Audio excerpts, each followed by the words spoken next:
All right, welcome everyone to this August meeting of the Municipal Heritage Committee. And welcome to all the staff members who are here to present to us this evening, and to Jonathan, who's here as an advisor to us. And I'd like to start with our land acknowledgement. The City of Kawartha Lakes respectfully acknowledges that we are situated on Mississauga lands and the traditional territory covered by the Williams Treaties. We are grateful for the opportunity to work here, and we thank all the generations of people who have taken care of this land for thousands of years. We recognize and deeply appreciate their historic connection to this place. We also recognize the contributions of Métis and other Indigenous people in shaping and strengthening this community.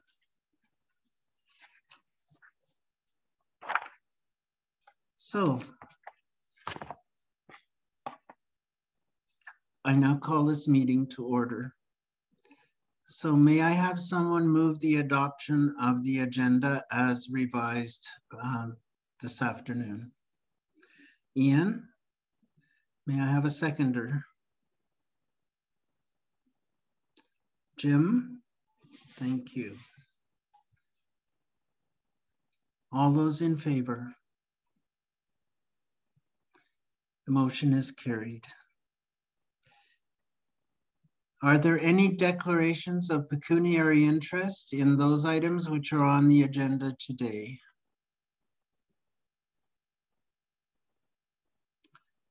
There being none, we'll move on to the adoption of the minutes. Oh, hang on, Athol. I got my hand going here. Oh, yes. The one topic that we're going to be discussing about the water station at Canal Street, I am on environmental action and specifically on that committee. Okay, thank you. So you'll be discussing but not voting. Is that it? If that's the way it needs to go, then yes. Yeah. You tell me. Yes, I think that's the way we should do it. Okay, thank you. All right, the adoption of the minutes. Has everyone had a chance to read them? So may I have a mover of the minutes, please, of the June meeting? Skip moves. Do I have a seconder? Anne seconds. Sorry, Sandy, I didn't catch you down there at the bottom. All right, so we move on to our presentations and deputations.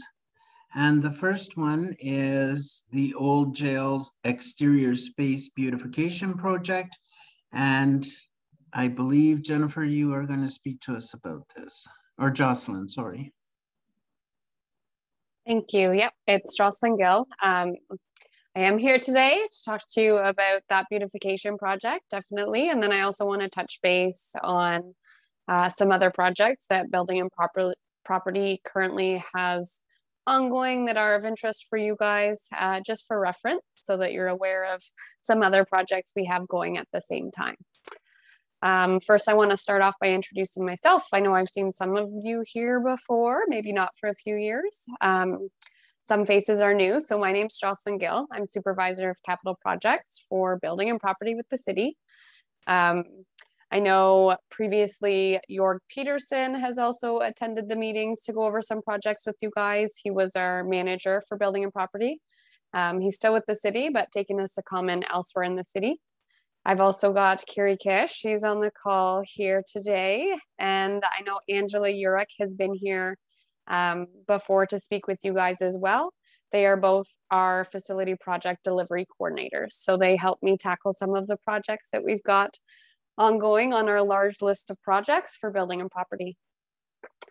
So today I really just want to take a look at the old jail property, what's taken place so far, look at what some next steps are for Building and Property on the site, take a quick visit to the schedule, what schedule we might have, just so you guys get an idea of what sort of timelines we'll be looking at dealing with, and just get any input you guys might have in regards to the project coming up, or comments on the site that we should be incorporating when we're looking at the beautification of the site following the wall removal.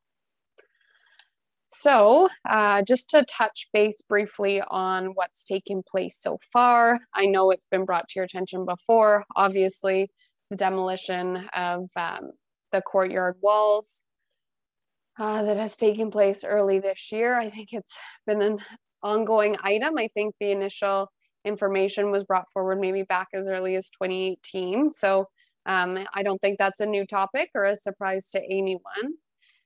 We've also got continuing archaeological work taking place on the site.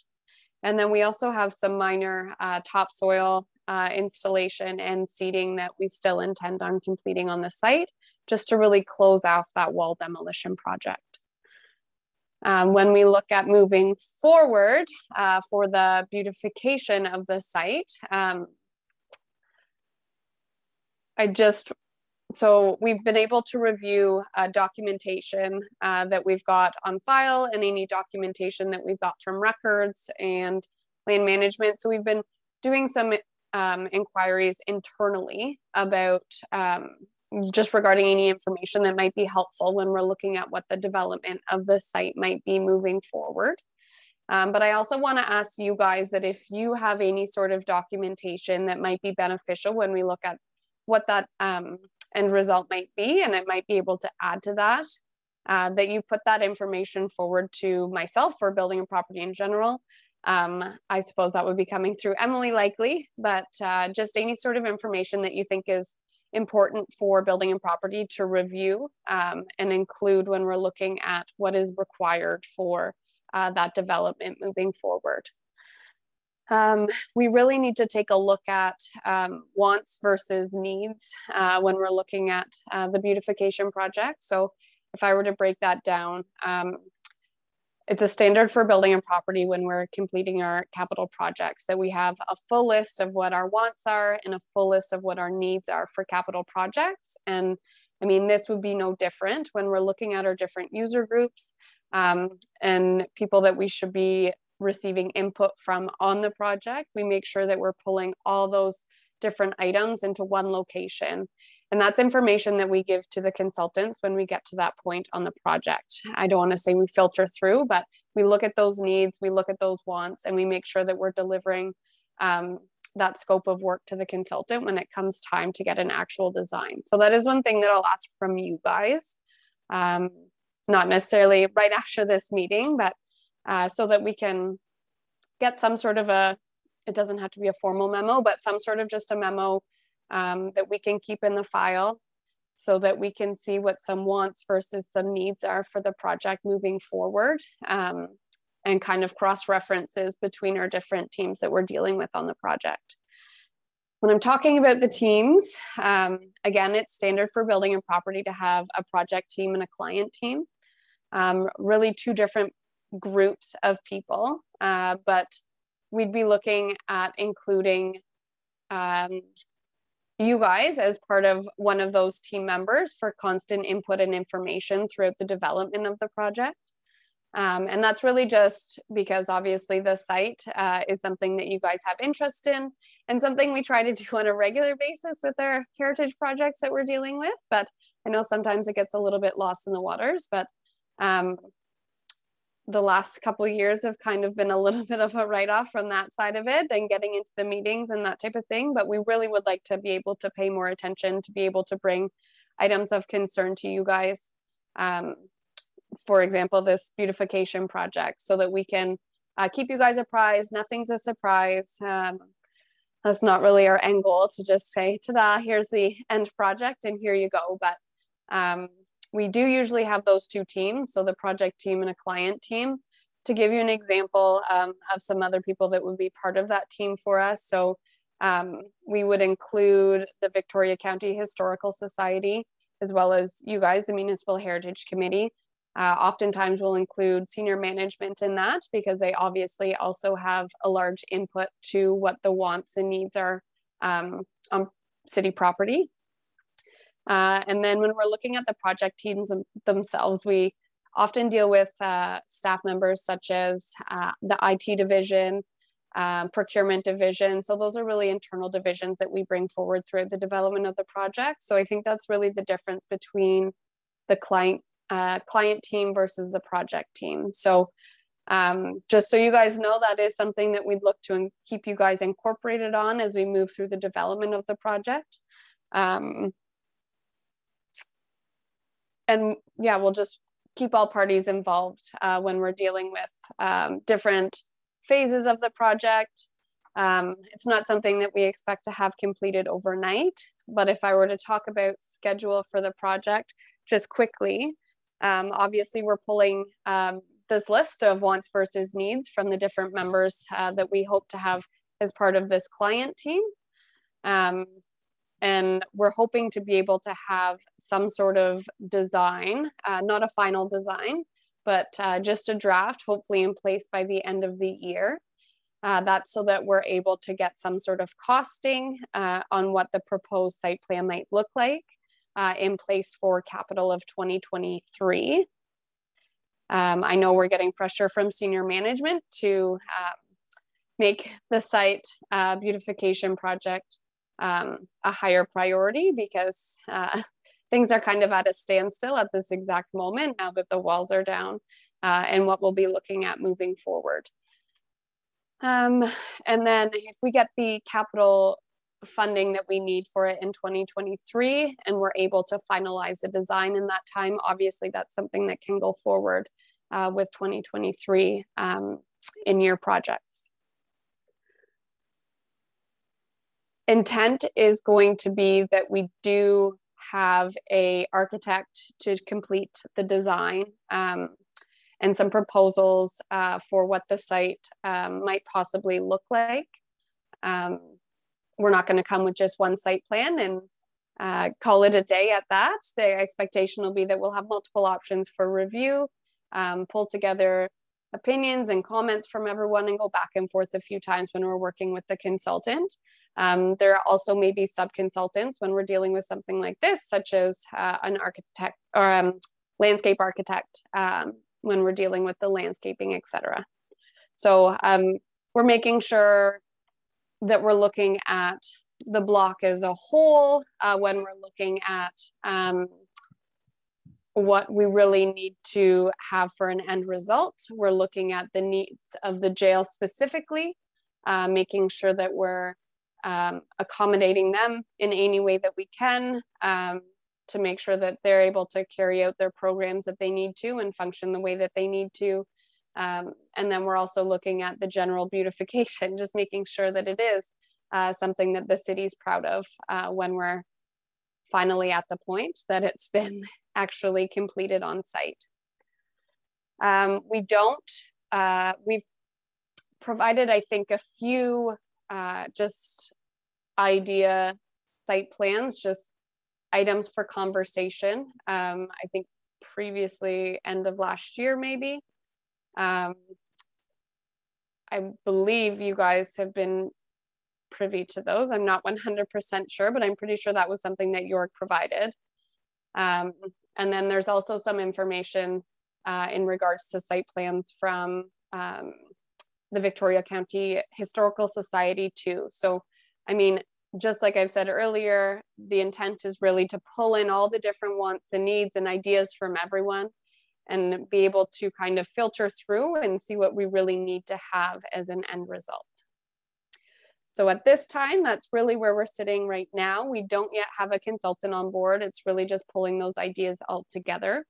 I don't know if you guys have any comments or questions or thoughts about that, but our next step would really be that we get any information from you guys that we can, likely, again, as I said, through Emily, maybe to myself or building and property, to be able to start combining the information that we're receiving.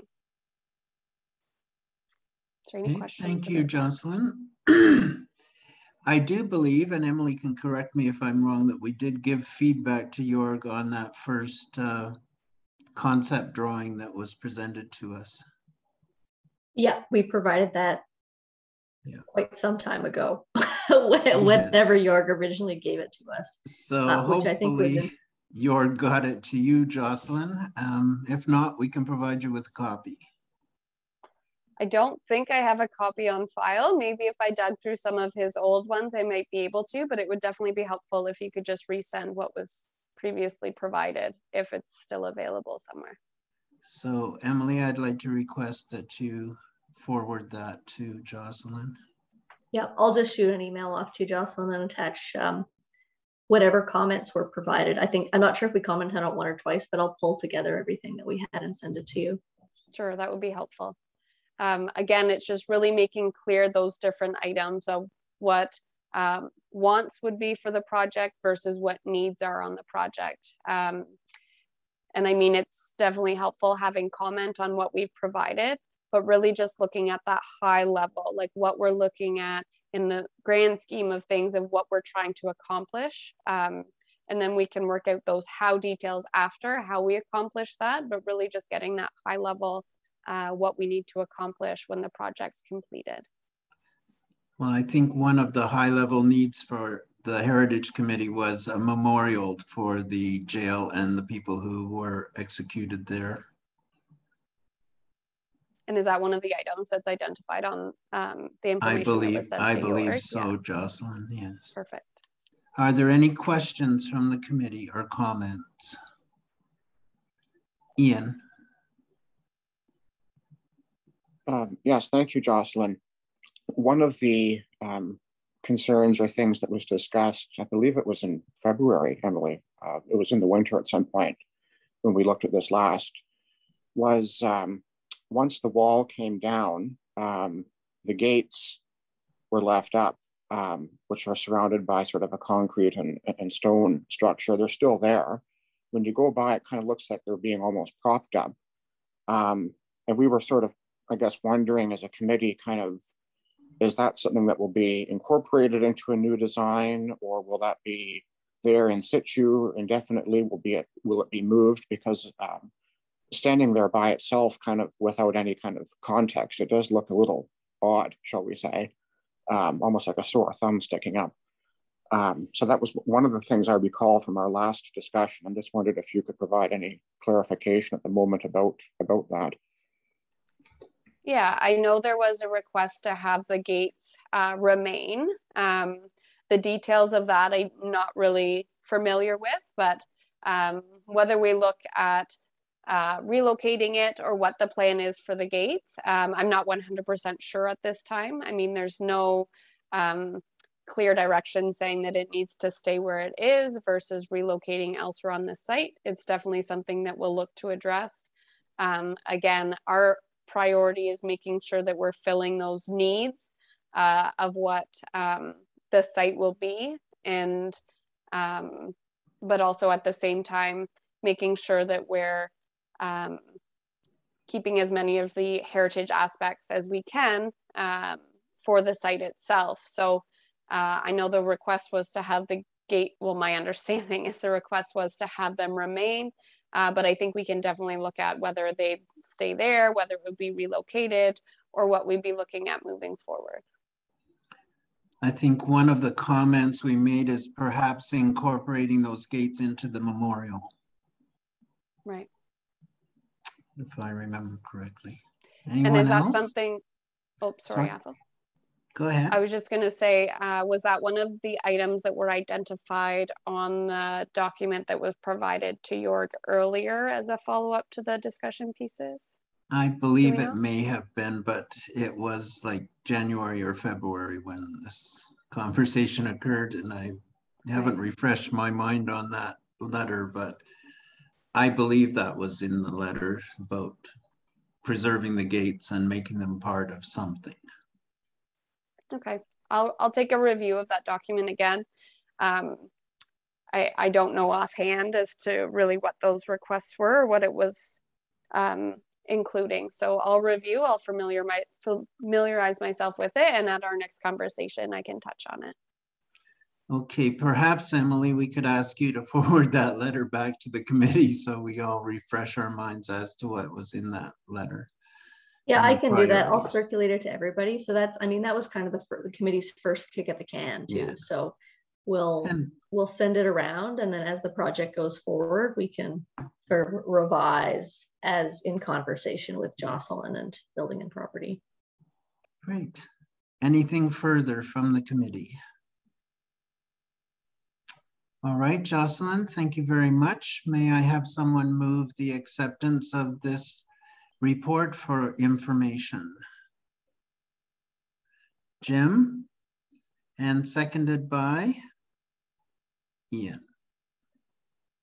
All those in favor? Thank you. The motion is carried. I guess the next portion is you too, Jocelyn, and so I return it to you. Sure, thank you. I think this one will be a little bit quicker than the last one, but as I mentioned earlier, I just want to go over some projects that Building and Property has ongoing for this year, for 2022, just involving designated properties so that you guys are aware. Some of them you might have seen already, either through, actually, I don't think we have any in for permit as yet, but I know one of them, and I can touch on that one first, we've put in through for site plan approval. And I think that's one that's you guys have taken a look at, and that's the Summit Wellness Center in Konk, at the Konk train station. So I'm not going to go over that one too much unless you guys really aren't familiar with that, but just the renovation and addition on the existing train station to include a wellness center and medical center on the site that the train station is located.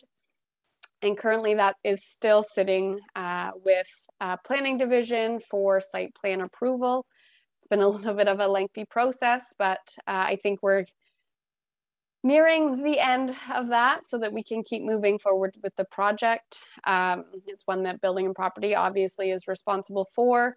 And we've been working with our consulting team on that one, as well as the Konk Chamber of Commerce. Yes, we're up to date on that project, and I think we even have some portion of it today on our agenda further to what we've received in the past. Yes, and I know my understanding is that the chamber had been in touch with the committee maybe just to discuss the designation of the property and what that would look like, but maybe I can assume that's what the conversation is later. But regardless, that is definitely one of our larger projects that we're looking at dealing with the heritage facility. The next one that I have on my list here is the Mirabora Lodge in Fenland Falls. We're working at replacing the entrance into the building to an accessible entrance. The existing entrance is actually pulling away from the facility itself, from the original structure. So it requires replacement. So we're including the accessible component in that as well. The contracts are completed. We've sent that out for tender, and it's just pending award through council at this time. Yes, anyone have questions aware about of that one too. Yeah. Yes, perfect. Another project that we have ongoing is for envelope repair, and we are looking at 2 facilities. That's at the Lindsay Service Center, and that's at Coronation Hall in Omemee. It's pretty evident when you look at the facility, both of them, that there's lots of envelope work, brickwork that needs to take place. We don't have budget right now to address windows or doors in Coronation Hall. The Lindsay Service Center a few years ago now had their windows replaced. So it's really just looking at the envelope when it comes to brick at both the facilities. So we have money this year to get some contract documents in place to be able to tender out to do those envelope repairs at both locations.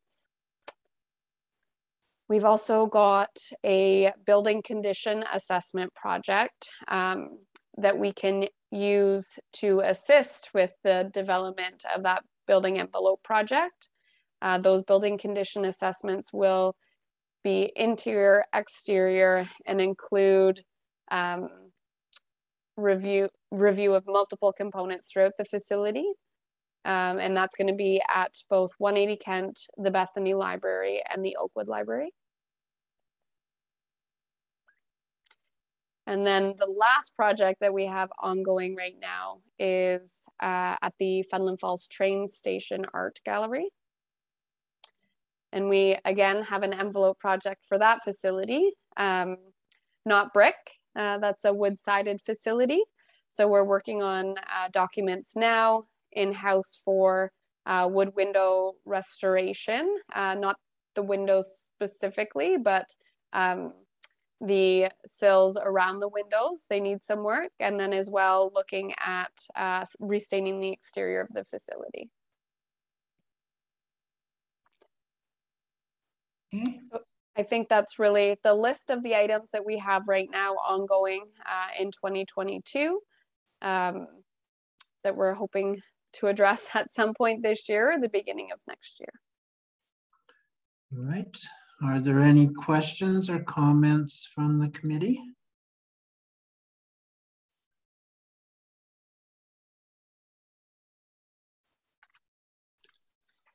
Seeing no hands, I will ask for someone to move the acceptance of this report that Jocelyn has just made for information. Anne, and seconded by Sandy. All those in favor? The motion is carried. Thank you. Thank you very much for your reports today, Jocelyn, and we look forward to seeing you on the projects as they go forward. Perfect. Thanks, Ethel. I'll let you guys continue your meeting if that's okay. We'll log off and let you guys finish. Thank you.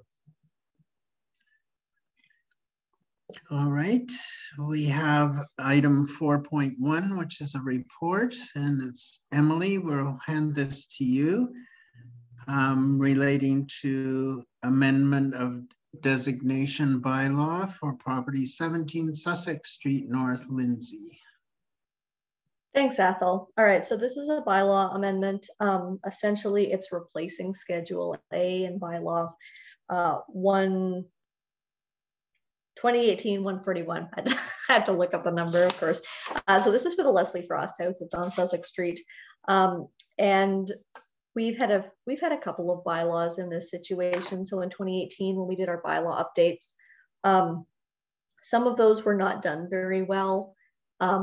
Unfortunately, there was a summer student who did that, and while doing a great job, they were not necessarily a proficient architectural researcher. So we do have a number of these bylaws that were done in 2018 that need some fixing in terms of factual information and also architectural language. So we've been working on this one. I've touched base with the property owner, and I've drafted a new bylaw for this. So basically the new bylaw, it updates a number of things in the description of the property. I mean, the main issue with the old bylaw was the fact that the date of construction for the house was like 40 years off, which is wildly problematic. So that has been fixed, and also the architectural language in terms of describing features has been changed. And then the new schedule has also been updated to conform with Ontario Regulation 385-/21, which is the new requirements for designating bylaws of the Ontario Heritage Act.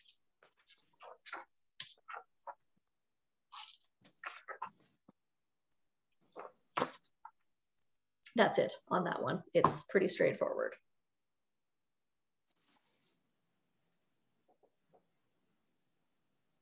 We need a motion to repeal the bylaw and the existing bylaw. Pardon?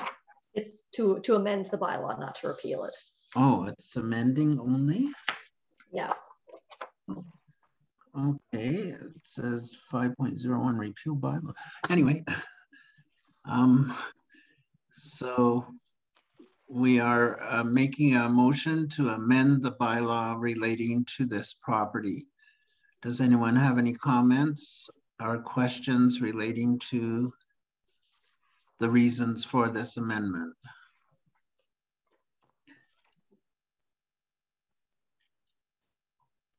There being none, may I have someone move the amendments to the bylaw? I have Ian, and may I have a seconder? Anne, all those in favor?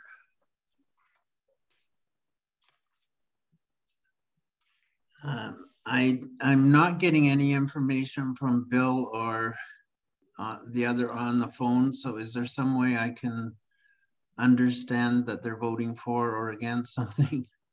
So the person on the phone is Bill Bateman. He's just. I agree. Okay, thank you. Okay, the amendment is approved. It looks like Sandy had a question. Sandy, did you have something you wanted to ask? Oh, sorry. No question. I was just had my hand up again that I thought the vote was still in motion.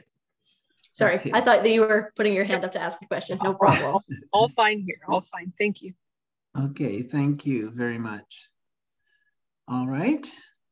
Moving on to the next report. It's the Heritage Planning Update.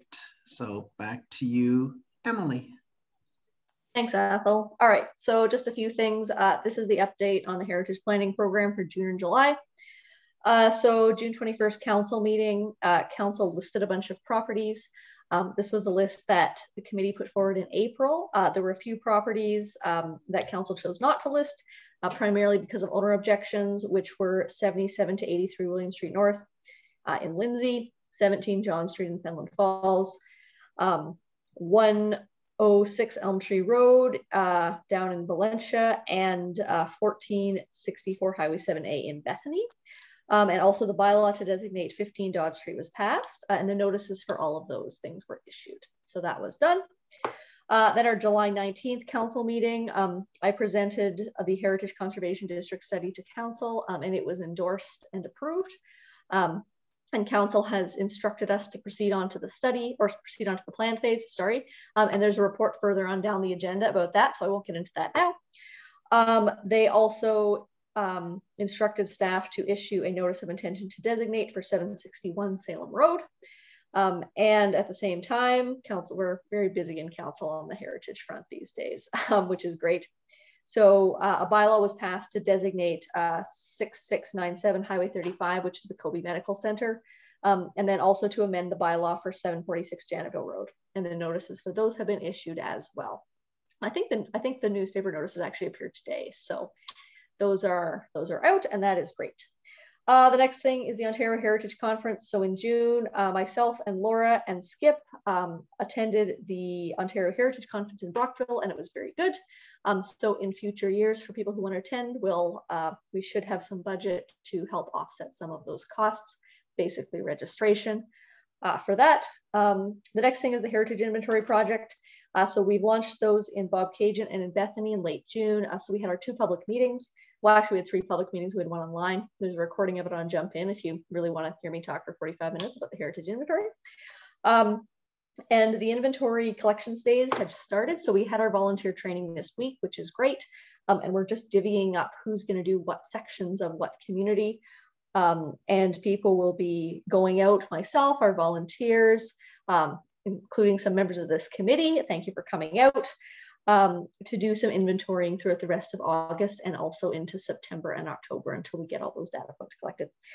So that's pretty much where we're at on the heritage planning front for the past couple of months. Ethel, you're still muted. Thank you. Are there any questions or comments from the committee? Fine. So may I have someone move the acceptance of this report?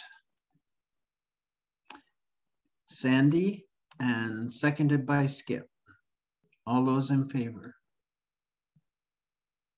I agree. Thank you, Bill. It's the motion is carried.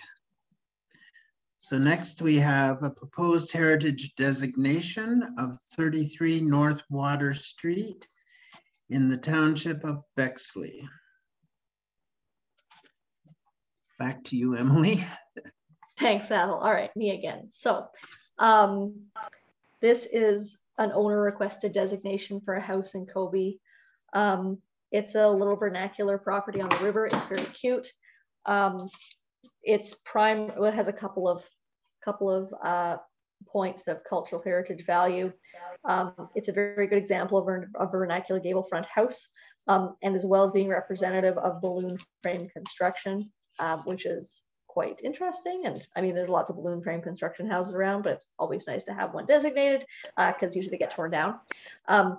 Then it has some specific historical and associative value through its first owners, who were John Harrison Harvey and Elwilda Carl, who were quite prominent in the local business community in Konk in the late 19th century.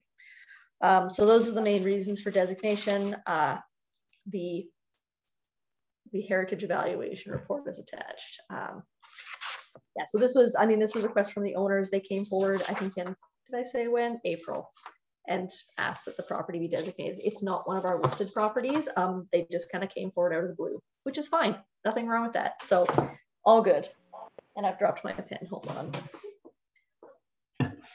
I noted that in your report, which is as usual, beautifully written, thank you, that there are some interior photographs as well. So are we designating those portions of the interior as well? Yeah, that's what the owners have asked for. So there's a few interior features. There's the tin ceiling, which is in the kitchen. Some interior doors and moldings, that sort of thing. Some original flooring, as well as the staircase. And the owners want all that designated. Fantastic. Are there any questions or comments from the committee?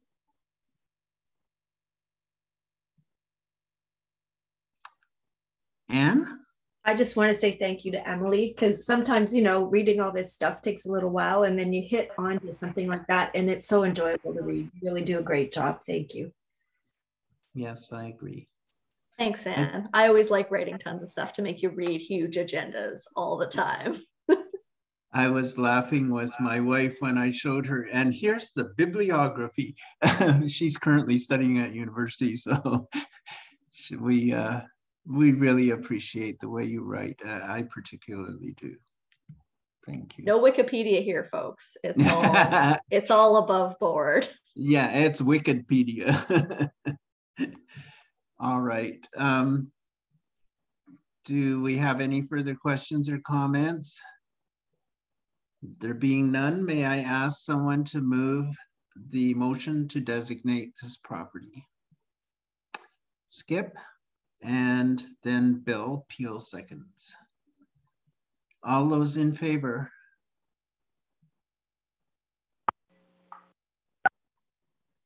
All right, thank you. The motion is carried. The next item on the agenda is a site plan application review for, I guess that's part of the same property, is it? No, it's for the health center. We're still in Kobe, but we're at the train station, so we've gone up the road this time. It's just gotta move up the road now to the train station. Yeah, so this is our third submission for the site plan application for the Kobe Medical Center. So at the last, I mean, you have all of your comments here from the last couple of times you've seen this. So they're getting near the end of the site plan approval process, which is great because then they can start moving on to things like permitting. So where we're at is they submitted the third submission for site plan approval, and it's pretty much all engineering works. So what they've submitted, it really doesn't have anything to do with the architectural fabric of the building. It's mostly things like grading, the new entrance. Let's see. Oh boy, that printed off in quite a interesting way. Ooh. Yeah. Sorry for those who looked at it on paper. Obviously, this did not scale when it printed. Oh boy. Anyways, it's all engineering works and basically figuring out with MTO where the driveway is going to be. That's really what's in this site plan. So there's not much heritage-wise on this. And looking at the comments matrix that was provided by the applicant, the architectural features, any additional changes to those will be done in consultation with the committee, but will be worked out during the heritage permitting stage. So as in our second two reports ago, the property is designated now, so they need a heritage permit. So they'll be coming back later in the year, I'm assuming, to get a permit from the committee before they proceed to get a building permit. So if the committee does have additional comments on the architectural design, that's probably the time to address them, as opposed to this, which is engineering stuff. Do you have this drawing on your computer? So could you share screen and let us know what it really looks like? Yeah, I'm just pulling it up now. Sorry, I didn't realize that it printed in such a funky way. Oh God, what is this? What is this property called? Kobe Medical Center. There we go. All right, third site plan submission. And we want, where did you go? I just think the drawings are interesting with the plantings and whatever that are shown on the drawings. So it'd be nice to see an overall view of it. Yeah, we'll look through it. Just let me share my screen here. Did you find it, Emily? Because I can probably pull it up on my end too. I've got it, yeah. I just had to remember where I saved it. Yeah, no worries. It's always the problem. Okay, here we go. All right, so this is our plans here. That's just an overview showing where it is. You know, your sort of background nonsense. We'll skip that. So this is really this is grading driveways, as you can see, just some of the cross sections here. Moving on down, there's a few miscellaneous items here, your garbage enclosure, dry hydrants, some deciduous tree planting, just how that will be done. Same with coniferous tree plantings, just some details there. Same idea, where the trees are going to go, that sort of thing. All right, here we are on the big one. So this is the overall site plan here. So you can see a couple of items that would be of interest. So over here on the right-hand side of the screen, you can see the entrance, which is coming off Highway 35 and is in a slightly different spot than the current entrance to the property. So then coming up the hill here, there's the driveway. The existing building is here, where it says existing building, Konk Station. The proposed building is off the back. The parking, as you can see, is to roughly the west side of it.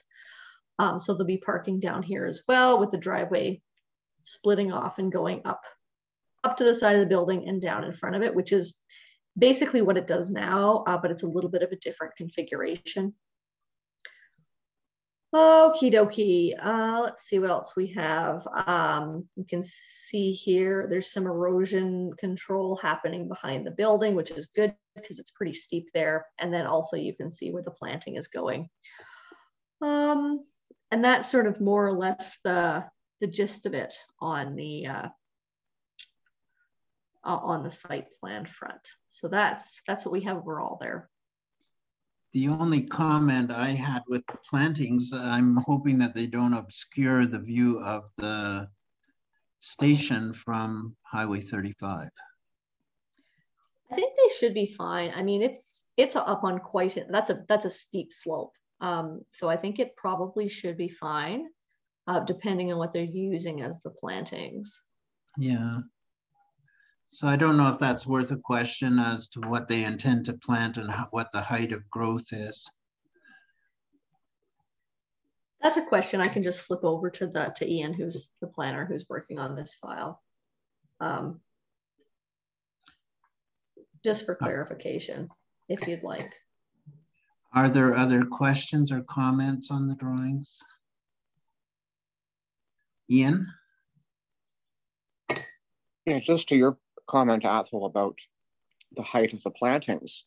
I guess you could say too that even if they do obscure the station, the view of the station from the highway, there is something to be said about, you know, kind of arriving at this hidden gem in the woods, as it were, behind all these trees. So I think, you know, I think Emily's right, depending on the type of trees and plants that are used, that will make the difference. So I'm sure Emily can just ask the question and get back to us. Skip? just a comment. If you look at the drawing itself right in front of the building, aside from down low on that slope, there's no trees right in front of the old station. They're off to the left and right hand side. So it looks like they obviously, I would say they've probably taken that into consideration. Any other comments or questions? Then may I ask someone to move the acceptance of this report? Sorry, it just jumped around all over my screen, so I don't see any hands at the present. All right, Bill Peel moves. Do I have a seconder?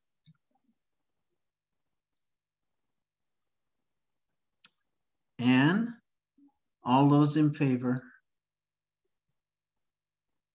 I agree. Thank you. The motion is carried.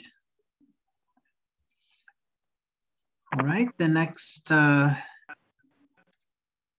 is an alteration application for 37 Colburn Street, Fenland Falls. All right, that's back to me again. I'm just pulling up the drawings for this. If you just give me 1 second. My computer is thinking about opening them. All right, there we go. We can just pull those up in a second once I have a bit of an overview here. All right, this is returning to an old heritage permit application that we got back some time ago. Oh, when did we get this? November of last year. So this is for the CIBC in Fenland Falls. It's an individually designated property. So they do require a heritage permit for new signage. So CIBC has a new logo, as I'm sure everybody's seen on the various CIBCs. So they are looking to put up their new logo and font, all that sort of stuff.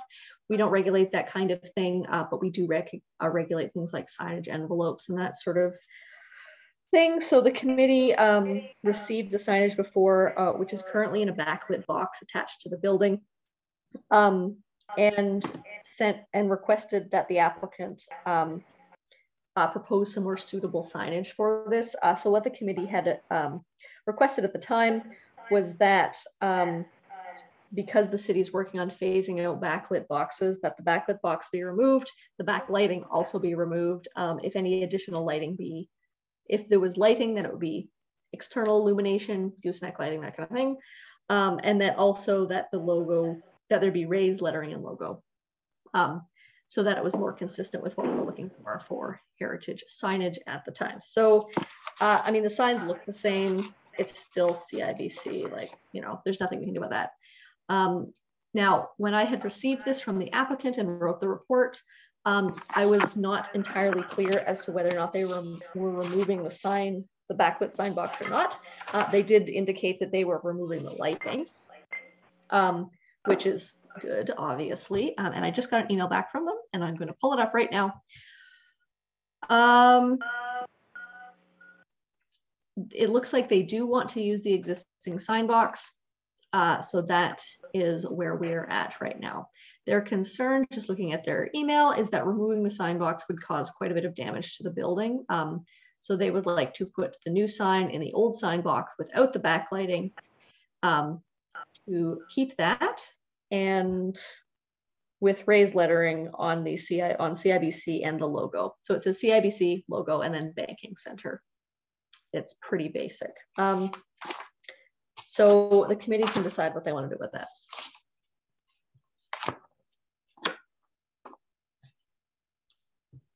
Are there any questions or comments on the report? Bill Peel, is that your hand up or are you moving your screen? Well, I'm just trying to unmute, but I don't see any problem with it. It sounds good to me. I know that I personally would like to see them remove those the light boxes.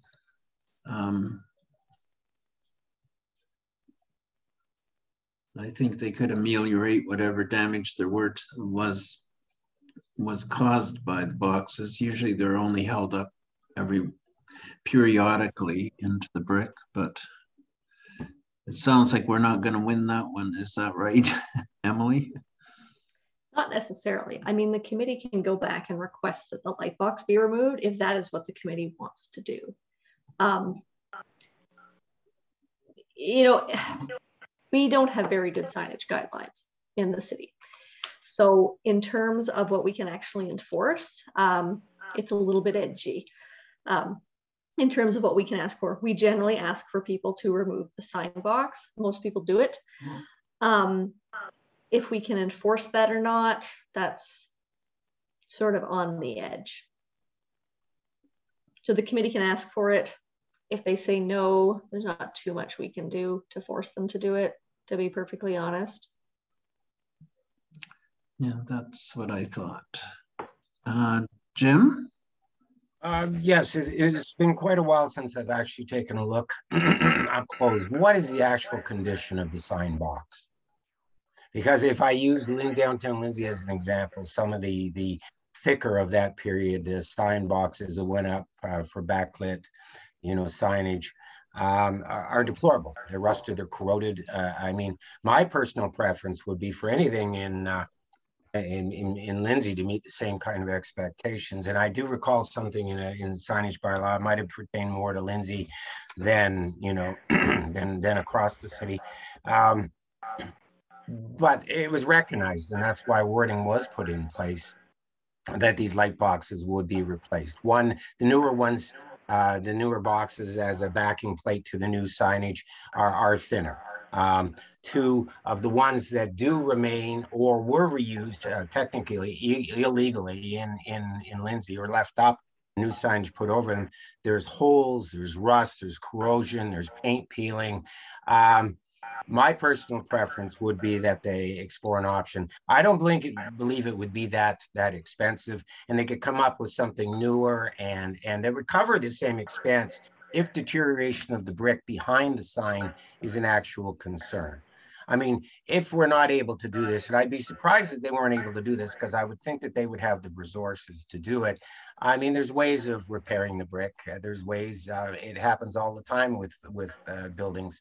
You know, if there were to be excessive damage, I've traveled through Stratford and watched where they've taken down signs and been able to repair, you know, where there were punctures in the brick quite satisfactorily. If not that, then I guess the fallback for me would be, can they restore this backing, you know, frame for the sign to an original condition? But I just don't understand why an entity like this that, you know, is concerned about their image and you know, I believe they're cooperating in every other respect, you know, heritage wise, and they're in a heritage district, why they wouldn't want to actually look at this. I'm not convinced it would cost a tremendous amount more, and I do believe, although I don't know the levels of their actual bank accounts themselves, I would think that there might be a way to do that. But second of all, I'd like to explore the possibility and just see if they wouldn't consider it. I'd like to go back to them and say, look, is there any way you could consider this? The second thing would be is if they weren't going to, you know, pursue that route, I'm not confident that they could actually repair that backing plate to look current or the, you know, the base, the background for the sign to an original condition. You know, I can certainly for that next meeting send out photos of what they're like down here. You know, and it's possible, even if they look better, they've been touched up over time on the front, that the conditions in behind may be worse. There's condensation, there could be corrosion, you know, which could present another problem further down the road. So I do have a preference. You know, I'm pleased actually that they did come forward and, you know, cooperate with that portion of the process, and this has been called to our attention, and they've considered our input, certainly. So I'm not attacking these folks at all or criticizing. It's just as a preference, you know, and I think it could provide some leadership for the rest of that community who are, I believe, concerned about this kind of thing as well, and they're trying to improve their area as well. So anyway, those are my thoughts. Anyone else? But just as a quick aside, this is in Fenland Falls, so it's not an HCD. It's just an individually designated property. And our signage guidelines are different for people who are not familiar with this. Our signage guidelines are different for different municipalities across the city, which is ridiculous, but that's just for people who are not familiar with this. Okay, so sorry, my understanding, my recollection is that there were some of the areas in the past that did embrace that, you know, at some point in time and expect in the general portion of the signage bylaw. Downtown Lindsay is a separate schedule completely. And I understand some of the others, but I was under the impression, it's been a long time since I've reviewed all the other areas. Oh, I'd like to review the city as a whole again. I thought some of these entities, and I thought that this area had actually some wording in there as far as the old backlit frames in it, but I could be mistaken. And if I'm mistaken, then I'll retract what I say. Where we're at with this, just kind of from a policy and guideline perspective, is that in most downtowns, you can't put up new backlit signage, but existing backlit signage just sort of is there. People usually just change the copy on it. And you don't have to get a sign permit to change the copy on backlit signages, because you're not changing you're not changing the attachment of how the sign is attached to the building from a building permit perspective. From a heritage perspective, if it's an individually designated property outside of downtown Lindsay, you need a heritage permit to do pretty much anything. But we don't have any signage guidelines for anywhere outside of downtown Lindsay that we use for heritage to say this is what you have to do. Okay, so fair enough. It's really complicated. What I would like to do, Emily, is to make a request. And I'm sure we can make a request that they remove the light box. And that hopefully their new signage, which fits in the light box, would cover up any aberrations to their surface envelope. Yeah, we can certainly request that. I mean, one thing that I've suggested to people in downtown Lindsay who are in a similar type situation is that you can get some very low profile type boxes that you can you put it pretty much right in where the light box is and you don't really see it because it's, you know, like that. So that's what I would entertain a motion that we request that, if someone's willing to make that motion. Jim makes the motion. May I have a seconder? Skip. All those in favor?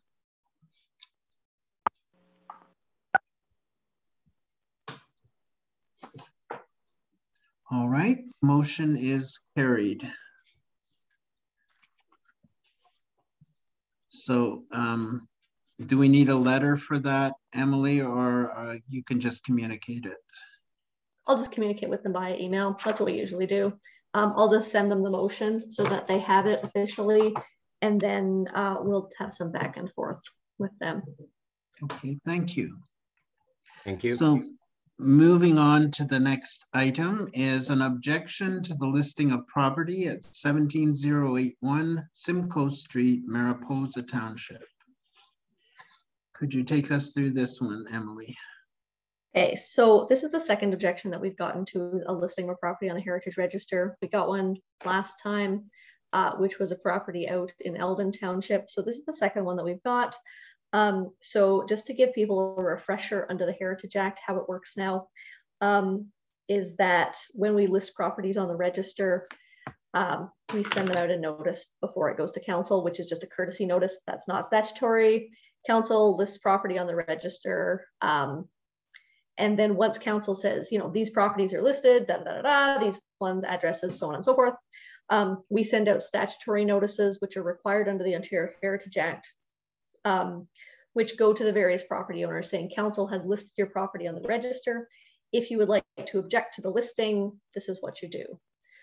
So that is how that works. So in our last round of listings, which was in June, as we talked about earlier, we got one objection, which is for this property. It's the Manila General Store. Just, you know, for those of you who are not don't know all the addresses of the properties in Coral Lakes. So that is what this property is. So we received a verbal objection on the phone. So the property owner called me up. And then I directed them to make their formal objection, which was submitted to the clerk's office in writing. Unfortunately, the Heritage Act at the moment does not identify what form an objection will take. So just kind of as an aside to that, I'm working with the clerk's office to make it a little bit cleaner, because we just got a sort of a very short email, but that counts under the act at the moment, because whoever drafted the legislation did a bad job, but that's neither here nor there.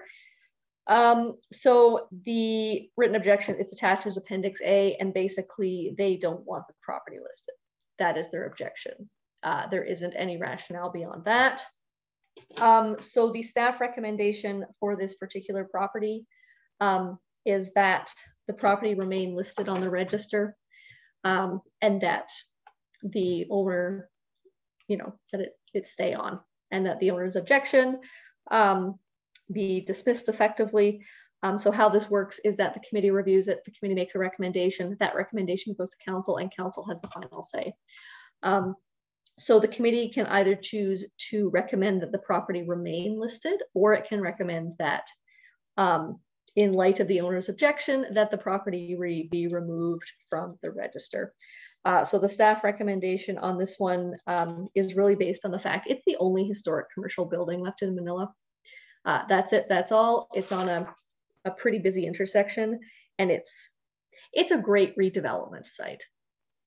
It's a very good building to tear down and turn into something else, like another gas station, for example. So that is where the recommendation comes from. So the committee can recommend whatever it wants. Okay, back to the committee. Are there any comments? My personal feeling is that it should remain on the register. It is one of the few or the last remaining commercial buildings in that whole town. And we believed in it to list it, so I think we should recommend that it stays listed. Skip? I guess my comment would be, I agree that it should stay on the listing. However, when you look at what was passed by council based on our last listing, there was a whole bunch of them because people said we don't want it listed. They just didn't list them. Council voted against it. So are we wasting our time, or are we actually, is there a benefit to us saying this is what we want?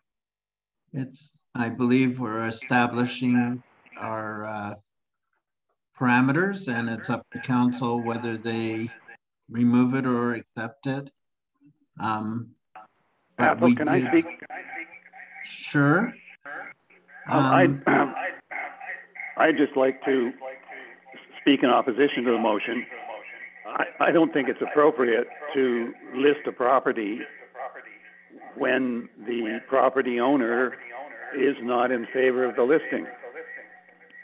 I'm assuming that if this property owner had taken certain steps to speak to council when it was going through the decision-making process over our earlier list of properties to be listed, it might not have been approved. And I just think, as a matter of principle, that this committee should not list a property in face of opposition from the owner. Thank you. Ian? Yes, Emily, as I recall in the correspondence you sent us from the current property owner, wasn't there some provision to the effect that they had the property up for sale, or they didn't want the property listed at this point because they wanted to let whoever might assume responsibility for the building to decide that? Wasn't there something in that letter to that effect? Yeah, so it sort of mentions that, but I can expand on a little bit more from the phone conversation that we had. The email they sent is very short, unfortunately. So from the verbal conversation that I had with them, the building is not up for sale right now, but they're thinking of retiring at some point in the not too distant future. They might sell the business, they might sell the building. And if somebody else purchases it at some point, they think that, you know, the new owner should decide what they want to do heritage-wise. Yeah. That's sort of the expansion of the rationale that is sort of hinted at in the email, but not really sussed out. The reason I ask is because the last time a property was or came before this committee to be removed from the heritage register, you know, I thought at the time the current owner may have objections, but, you know, suppose, you know, they sell, or, you know, down the line, whether it's 1 year from now, 2, 5 years from now, whatever, you know, there may be possibilities that these properties could come back on the register. So isn't that possible, Emily, down the line, even if there's a change in ownership, even if we take it off, could it come back on eventually? Yeah, so I mean, the committee can always have another kick at the can with anything, really. There's nothing in the Heritage Act that says you can't bring it forward again. But one of the problems is if it's purchased by a developer who wishes to tear it down, that potential disappears. That's correct. Yeah. So if the building gets demolished before you can list it again, then you're out of luck. Anne? Where I have trouble with what's been happening with the listed properties is I think there still isn't a real understanding of the difference between listed and heritage designated by council. Listing a property only means that if somebody decides they want to tear it down, it takes a little longer to get that demo permit to give everybody a chance to really look and say, does this building, should it be torn down? If we've got the only heritage building left in the area built in 1870, I think it's our responsibility to list it and have a better look at it if somebody decides that they want to tear it down. That's just my opinion. But I also think that when it goes to council, that Emily, you do a wonderful job when you go to council, but I think somehow just making them understand that a little better, because I think they just don't get that. Okay, then I have Bill Peel.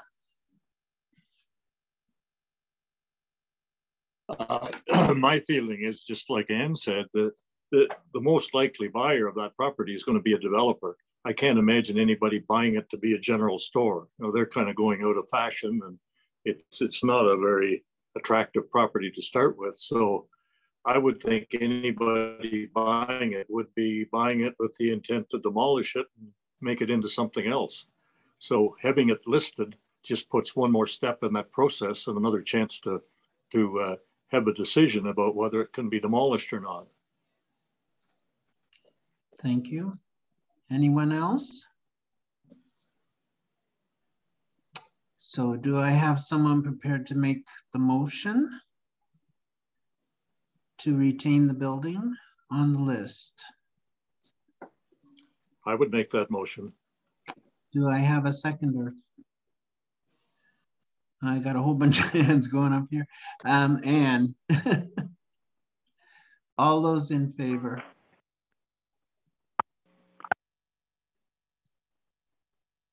All right, the motion is carried.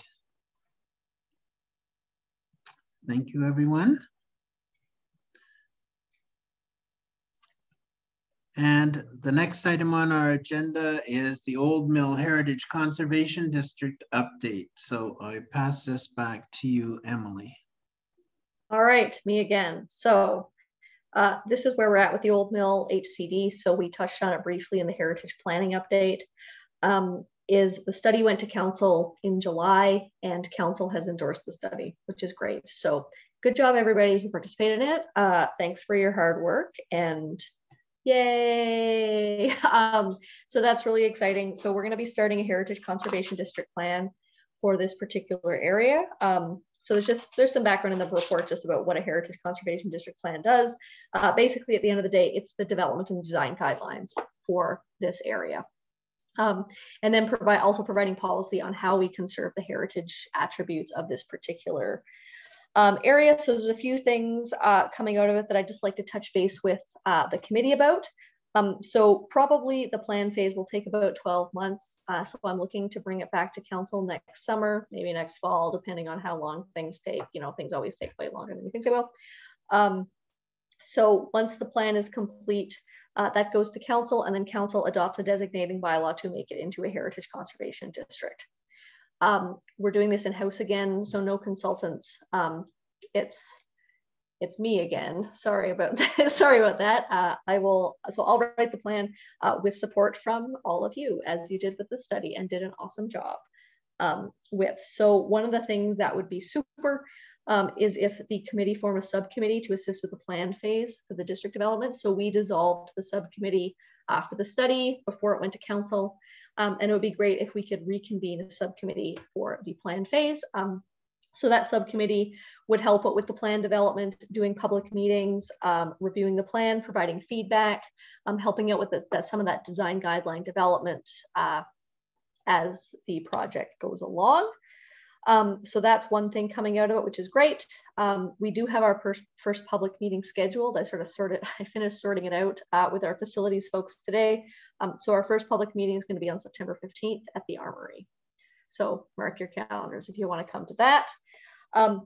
The other couple things that are coming out of this, and these are just sort of FYIs for now, but we'll revisit these a little further on down the menu. The first one is that the area is getting a name change. So it was the Old Mill HCD study. It's now Old Mill Pumpkin Hollow. That was at the request of the community. So that's what a future HCD will be called. Part of the area used to be called Pumpkin Hollow, so people want it called that again, and that's fine. All good there. And council is happy with that as well. The other is that the study recommended listing a variety of properties on the register. So the plan area is significantly smaller than the study area. There's a lot of properties excluded, particularly along Lindsay Street and in the southeast corner of the study area. So a bunch of properties were identified for listing on the city's register. So I'm pulling together the background information on those so that we can take those forward to council for listing. So you will see those probably in the winter at some point to go to the new council. So that's just an FYI, those are coming forward. There's quite a few of them. There's probably 30 or 40 properties outside of the plan phase outside of the plan area that should be listed. So we'll get to those shortly. So they have some kind of heritage protection as well, even though they're outside the HCD boundaries. And that's pretty much where we're at. So I haven't done anything on the plan yet, except set a date for the public meeting. So that's there's nothing to tell you about the plan, except that it's happening, which is really good news. And please form a subcommittee to help me. So do we need two motions here? One to accept your report for information and the second one to form a subcommittee?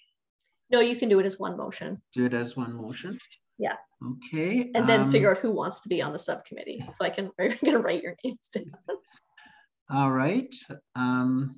Do I have any questions or comments from the committee?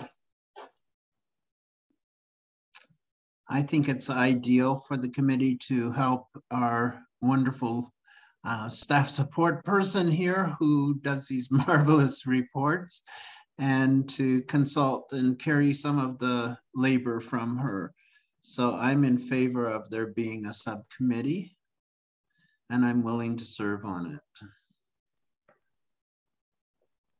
Anyone else? Ian? I'm willing to serve on such a subcommittee. Thank you. Anyone else?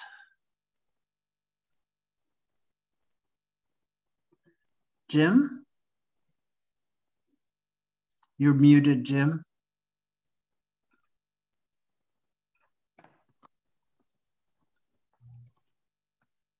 Sorry, I am willing to do whatever I can to help with this. This is very close to the downtown, and it's something that we'd hoped for a long, long time. The Old Mill, Pumpkin Hollow is an apt name for the area, and yes, I think it's. I'm very pleased in the direction things are going. So yes, I'd like to help out. All right. Do I have someone willing to move the acceptance of the report and the formation of a subcommittee to assist with the plan? Ian so moves. Jim seconds. May I have a show of hands in favor? I agree. Thank you all. The motion is carried. And if anyone else feels the urge to join in the subcommittee, just let myself or Emily know. It's a good kind of thing to get your feet wet for anyone who's new to this game. All right. I'll certainly offer my staff support in whatever capacity. I recently stepped into a new role that is going to have a significant urban design focus. So I think this would be good experience for myself for sure. And then secondly, you don't hear pumpkin very often in like city districts in any capacity. So I think that's really neat. I approve that 100%. I think it's great. Thank you. Are we able to accept his kind offer, Emily? Yeah, you're totally roped in now. Yeah, you're roped. I think you're part of things now. You got both feet in now, Jonathan. All right, moving on to the next. Is a proposed alteration application for 17 Sussex Street North in Lindsay. So back to you, Emily. Thanks. I'm just going to pause for 2 seconds, turn the light on because it's really dark in here. So just 1 second. I will be right back. I heard Pumpkin Hollow and I all of a sudden went Sleepy Hollow. Yes, not headless though you may not be. Yeah.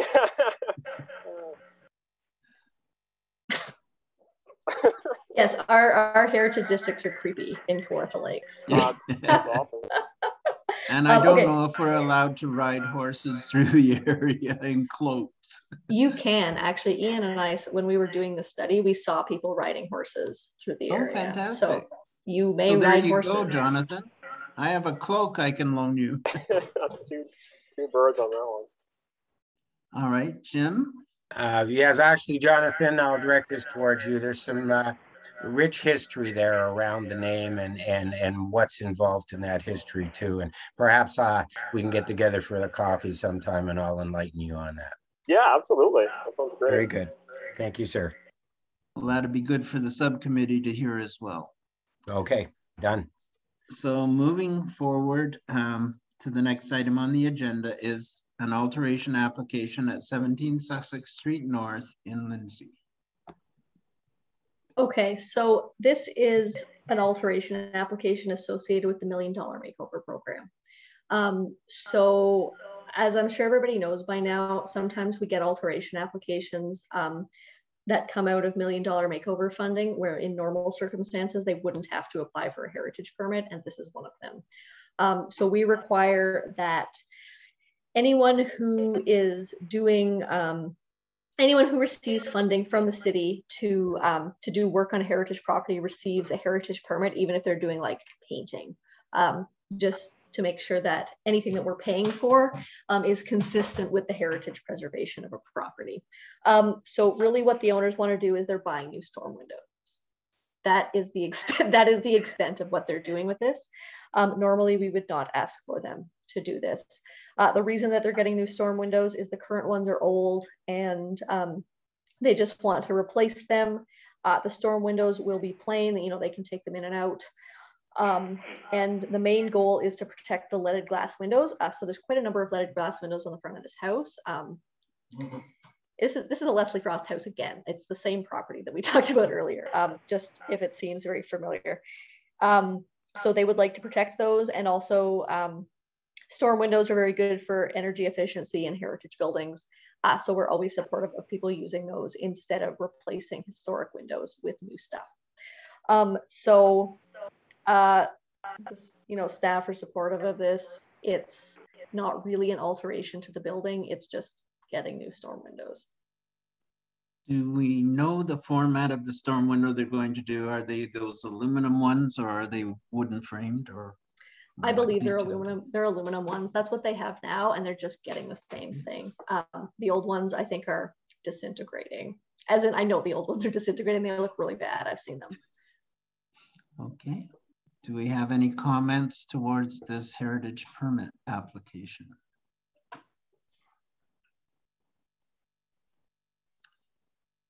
There being none, may I ask for someone to move the acceptance of this heritage application? Anne, may I have a seconder? Bill Peel, all those in favor?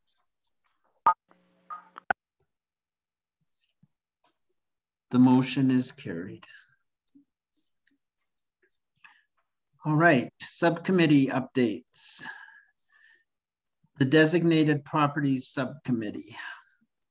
I actually do have an update on this. So this is just an update for people in the subcommittee, and I will send an email out about this later, but just a quick FYI. So we had, one of the things we needed to do is to touch base with building and property staff about getting access to various city-owned heritage buildings to take photos. And I talked to Jocelyn about that earlier this week. And for those where it's just outside photos, we can just go ahead and take those. That's no problem. But we'll have to go through the bylaws for those that have interior designated features, which there are several of. Coronation Hall, City Hall. There's definitely other ones that I can't think of off the top of my head. And we can make arrangements through the building and facilities maintenance. So I think the next steps for this, for everybody, is just, I will send around the bylaws for this. We can identify which buildings we actually need access to, and then go from there to make arrangements with staff. So Jocelyn is all good to go for that to happen. We just need to make sure that someone is there to let you in.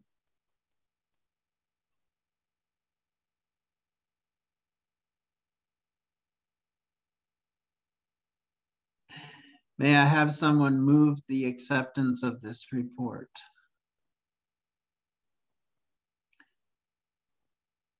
Skip, seconded by Sandy. All those in favor? The motion I approve. The motion is carried. Thank you, Bill. All right, the next is the Doors Open Subcommittee, and I don't see Laura here, so I guess it falls to you, Ian, to bring us up to date. Thank you, Ethel. The Doors Open Subcommittee last met on the 12th of July. It was Bill and Laura and myself with Bill Peel. We now have a largely tentative list of participating sites. I will let Emily recite those in a moment. It's a pretty good variety of sites. All of them, or most of them at least, were chosen because of the whole design theme. Several of the sites are heritage buildings that have been repurposed. That includes all of the museums in Kawartha Lakes, all of which are located in repurposed heritage buildings. There are a couple of churches that were selected because of notable architects or recent restorations. I think there are a couple of commercial buildings. Some of the sites sort of have different activities that will be happening at them. Yeah, it should be a good program. I know Emily and Laura are hard at work on some of the publicity related matters, but I'll let Emily touch on what sites we currently have participating. And Emily, before you do that, I had occasion on Sunday to be out in Argyle. Had a nice visit with the proprietor of the antique shop. So they're really excited. And I mentioned to her that I hadn't really had much luck in contacting the bakery.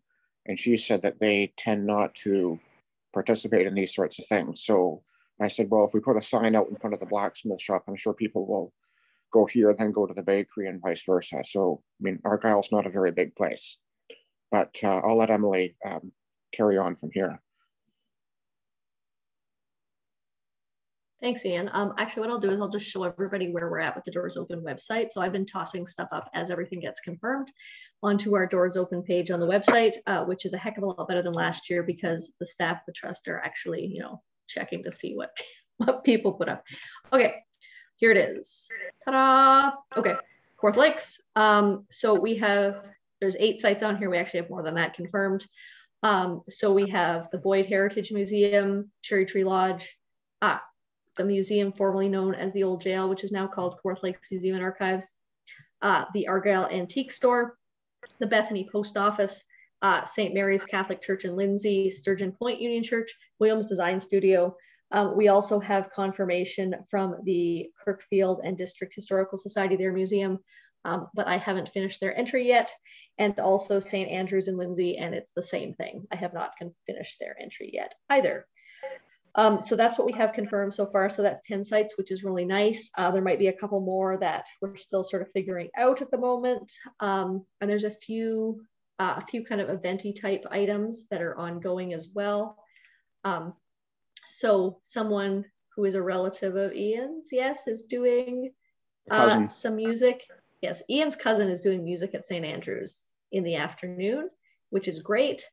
And then the Mandevs Historical Society is going to be unveiling their designation plaque in the morning.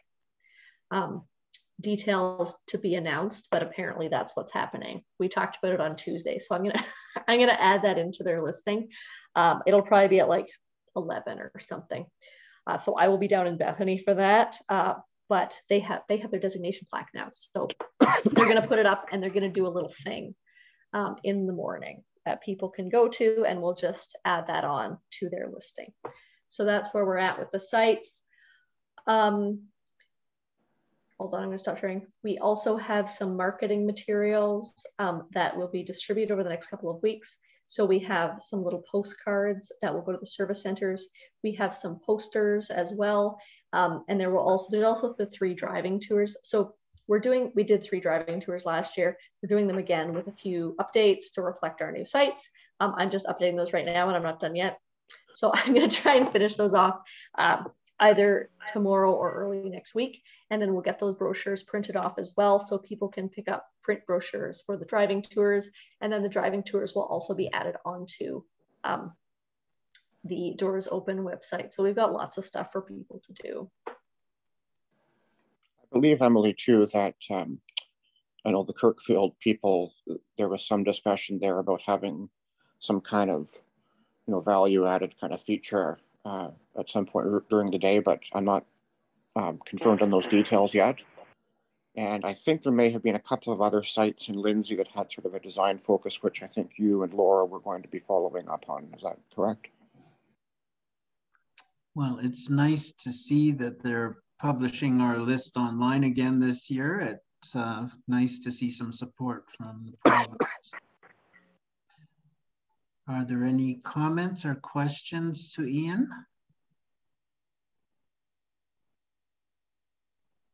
There being none, may I have someone move the acceptance of this report?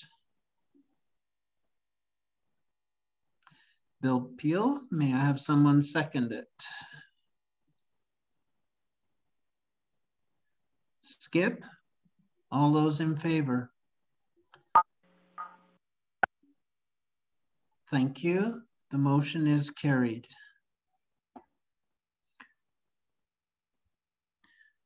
All right. The next is the minutes. Well, we accepted, I guess the minutes of the subcommittee are accepted as well as one motion. So then we're on to the sign subcommittee, and I pass this over to Jim. Okay, we haven't met as a subcommittee, but what I will tell you, we've got a unique situation regarding signage in the downtown Lindsay Heritage Conservation District. For a little background, they're depending on who's citing the statistics, there's between 145 and 165 businesses in the downtown. It's a lot to keep track of. There were some that over time, we had identified some troubling signs, some brazen, actually.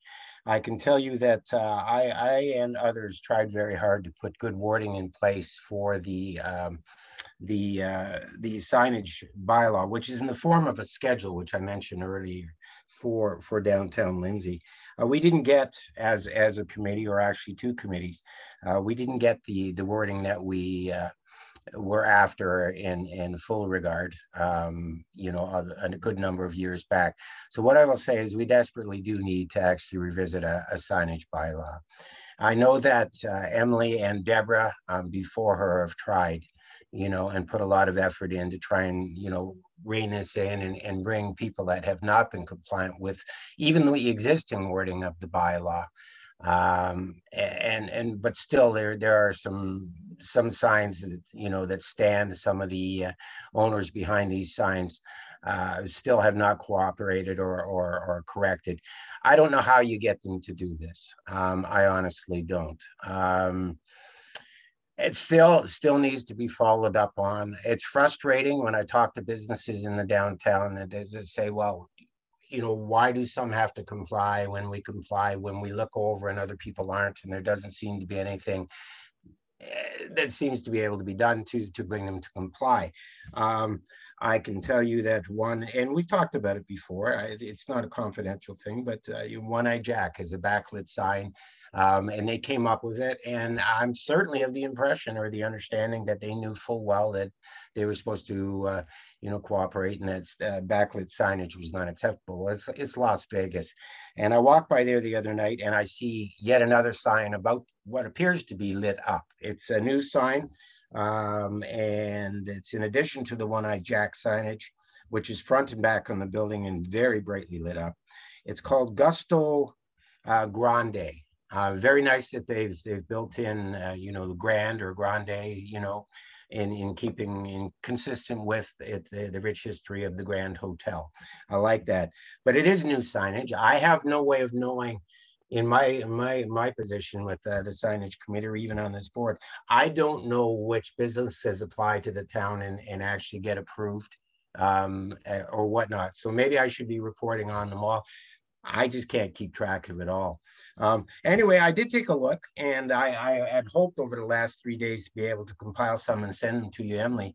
You know, a number of the new signs that have gone up recently or been switched around.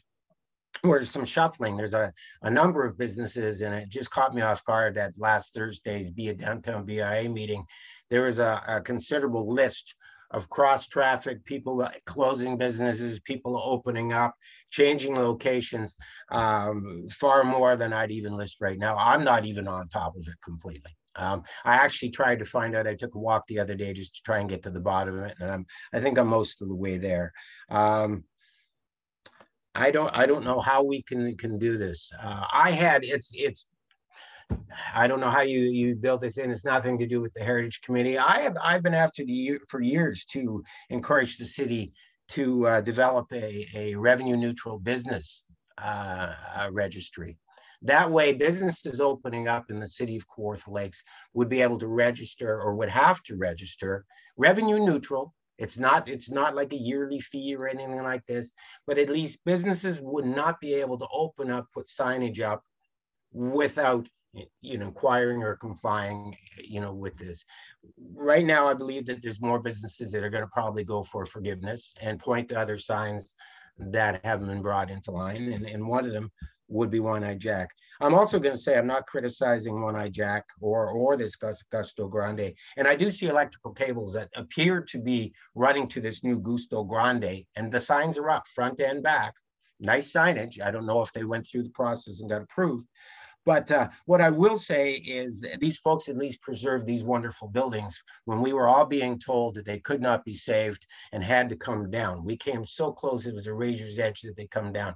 I'm beyond grateful, but they also proved that these historic buildings could be preserved and saved and brought up to an incredible standard. There are photos online of what they've been doing inside as well, although that's not part of the heritage designation. I haven't been able to get in. I think they're opening soon. which tells me that those signs are likely to light up very soon. But at the risk of saying I told you so to all those people who said the buildings had to come down, they did not. So I'm grateful in that regard. Not so grateful that people are pointing to that saying, well, why should we not put up the same kind of thing? There are additional backlit signs. I'm not going to identify these individuals yet because I haven't been able to talk to them. And since Emily's probably not aware of them, but I believe that they're going to point to that and just say, well, why wouldn't I? Why wouldn't I if it's nice and bright and it's going to do this? So I'm very frustrated with this.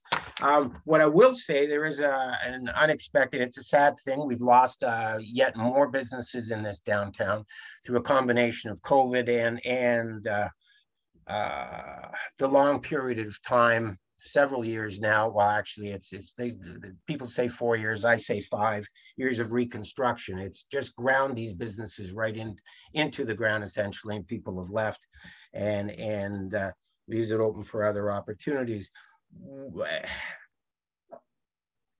At least there's new businesses coming in, but for each business that goes, that's another new sign that's going back in. May very well be going back on the old signage backings that aren't supposed to happen.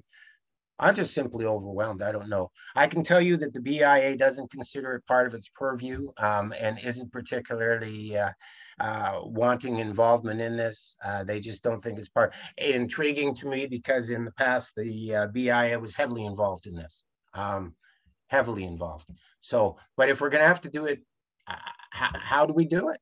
Like, how do we bring it into line? And I have to question, do we really have a heritage district if we're not going to be able to rein in the signage?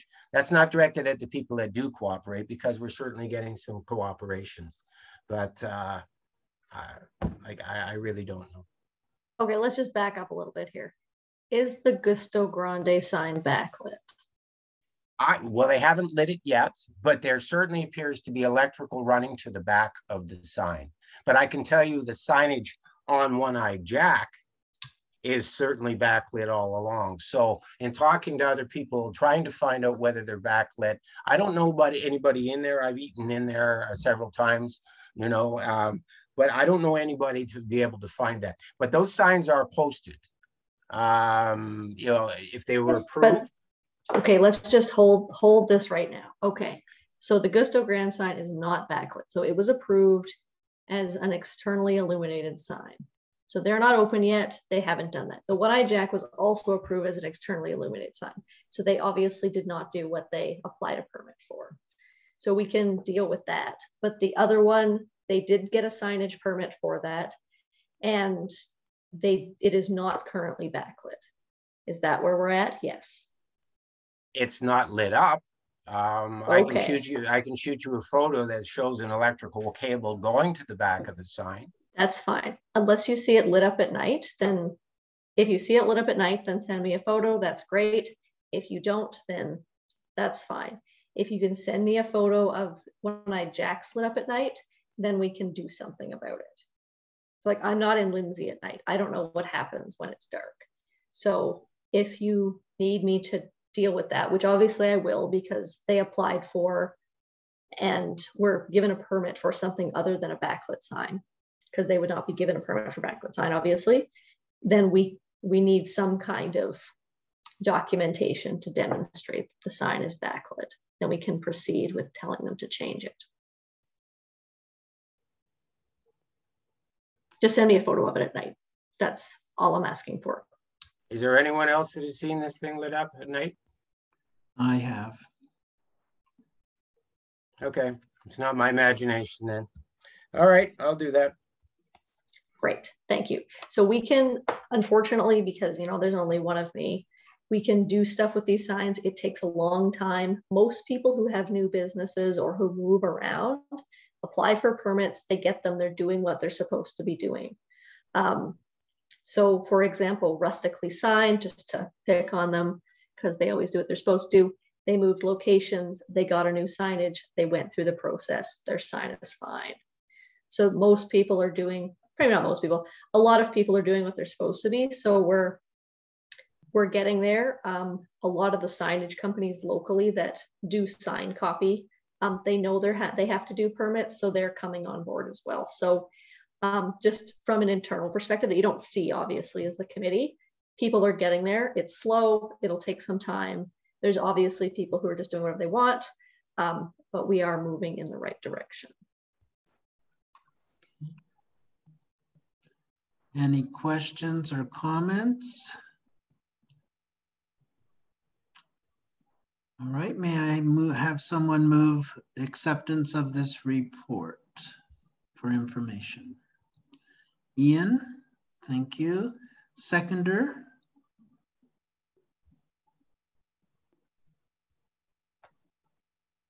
Skip? All those in favor? I agree. Thank you. The motion is carried. All right, moving on to the Pickerel Point cabins. There is no report for this evening. And we have one item of other business that was sent around to the committee this afternoon. And I think at this point, I will turn this over to Anne to talk about it, and then Emily.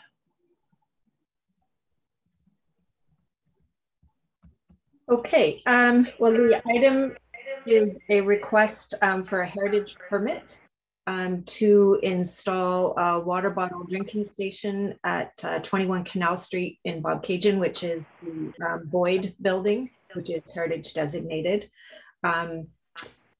Environmental Action Bobcaygeon has funding to go ahead with the project. They are looking to order the unit in the next week or so. So I appreciate Emily and Athol getting this on the agenda today.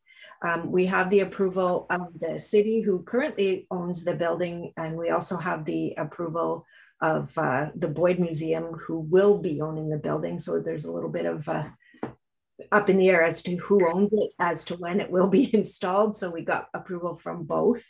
It is going to be tucked around the side of the building. There's already a freestanding bicycle repair station there. So it will be close to that. It will be advertised as to where it is. It's right beside the tourism office, so people can direct people to it. There are no water bottle refill stations in Bobcaygeon. The only thing that people are doing is going to the lock bathrooms during the day. So one is really needed in Bobcaygeon, and this site seems to be the best. It is close to the downtown core. It will take in the new Canal Street when it's built. There's going to be walking paths along there. So it just seems to fit there the best. And we are tucking it up the side of the building. So when you're looking at the heritage structure, it really can't be seen until you get to that end of the building. You're kind of looking for it so that it respects the front of the building. It's fairly tall. It's about 5 feet tall. It will be attached to the side of the building so that we don't have to put a big cement pad. So it'll keep the footprint a little bit smaller. Has the water bottle station refill is on one side. It's just under a foot wide. And then there's an arm that sticks out. It's accessible for people to get up and have a drink at the fountain if they so choose. So could you direct me to what drawing it is? I thought it was going to be F on the brochure, but obviously it's not. When we're looking at this brochure that circled around, it's the Athabasca. I'll share my screen so people can see it. It is this one. Oh. So it's fairly narrow, except for the little arm that sticks out, and it's lower so that it's accessible for the drinking fountain. And it shouldn't stick out from the wall very far either. Okay, thank you. Emily, could you make comment on this from your point of view? Do you have the documentation now that you require for the heritage permit?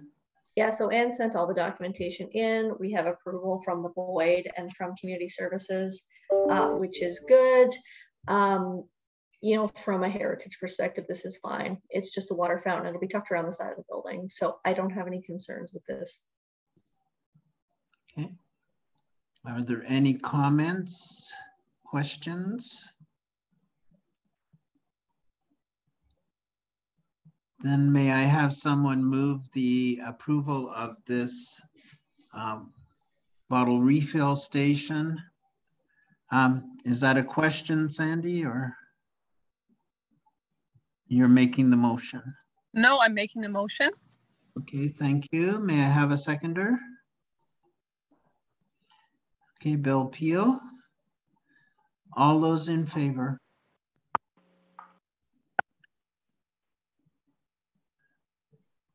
The motion is carried. Thank you. Thank you. All right. Is there any other new business? I'm not aware of any. So, next meeting, Emily. September 1st.